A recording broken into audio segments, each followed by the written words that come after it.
दुर्योधन जैसे महाबली की सेना को पराजित करने के बाद महाभारत का विजेता बन गया, तो उसे लगने लगा कि ये तो उसका निजी पराक्रम है, उसके बाणों में बल है, पुरुषार्थ है।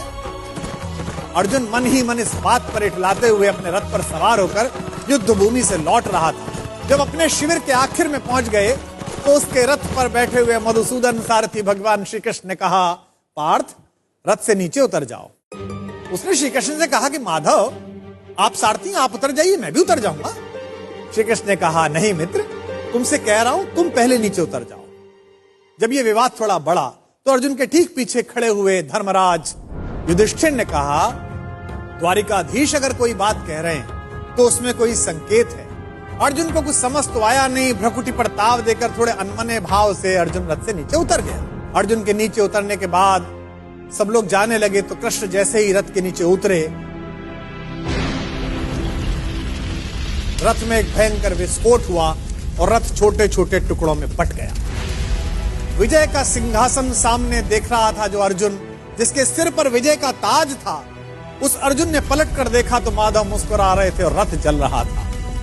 अब उसे यह तो समझ में आ गया कि उसके सखा श्री कृष्ण ने उसे रथ से नीचे उतरने के लिए क्यों कहा, और उसे विस्फोट का कारण अब भी समझ में नहीं आया था। अब उसने विनम्र भाव से अहंकार का तिरोहन करते हुए माधव से पूछा कि माधव, यह क्या लीला है? कृष्ण ने मुस्कुराते हुए उत्तर दिया कि पार्थ, युद्ध के इस दौरान इस रथ पर कई दिव्य शक्तियों का प्रयोग हुआ।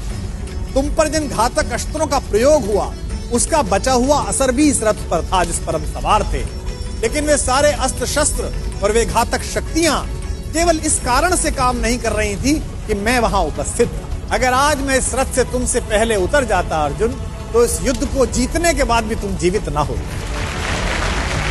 अर्जुन की आंख खुल गई। उसे यह एहसास हुआ कि विश्व की जिस सबसे बड़ी विजय को वो अपना निजी पराक्रम मान रहा है, वो केवल उसकी उपलब्धि नहीं बल्कि उसमें ईश्वर के उस अंश की सद्भावना है जिसे मधुसूदन भुवन मोहन कन्हैया कहा जाता है।